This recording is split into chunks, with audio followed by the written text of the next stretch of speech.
ఇది మొత్తం కలిస్తే ఇవాళ 1,08,000 కోట్ల రూపాయలు తెలంగాణ రాష్ట్రానికి ఈ విధంగా నిధులు కేటాయించడం జరిగింది. ఇన్ని కేటాయించినా కూడా కళ్ళుండి చూడలేని కబోదులాగా కాంగ్రెస్ పార్టీ నాయకులు వివరిస్తున్నారు. చెవులుండి వినలేని పరిస్థితి ఇలా కాంగ్రెస్ పార్టీ నాయకులకు ఉంది. అన్ని తెలిసినా కూడా కేవలం కేంద్ర ప్రభుత్వాన్ని బదనాం చేయడమే లక్ష్యంగా వాళ్ళ 6 గ్యారెంటీల విషయంలో ప్రజల దృష్టి మళ్లించడానికి ఇలా కాంగ్రెస్ పార్టీ ప్రయత్నం చేస్తా ఉన్నది. ఇన్ని నిధుల విషయంలో చర్చ జరిగితే ఇన్ని నిధులు కేటాయించిందని చెప్పి ఇలా చెప్పే ప్రయత్నం చేస్తే వాళ్ళ కేంద్రము పక్కా నిధులు ఇచ్చింది, బడ్జెట్లో నిధులు ఇచ్చింది తెలంగాణ రాష్ట్రానికి.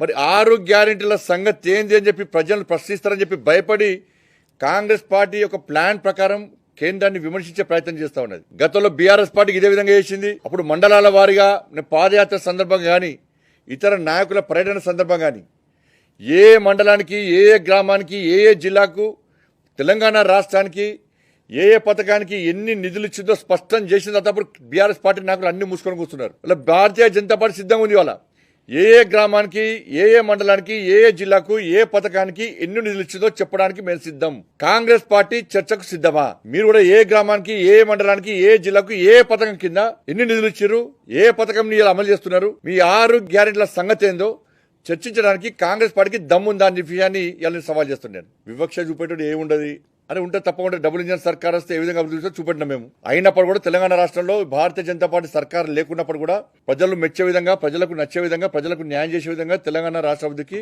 ఈ స్థాయిలో నిధులు మేము కేటాయించినాం. సవాల్ కూడా చేస్తున్నాం. కేంద్రం ఏమిచ్చింది, రాష్ట్రం ఏమిచ్చిందో చర్చించడానికి సిద్ధమని కూడా అడిగినాం.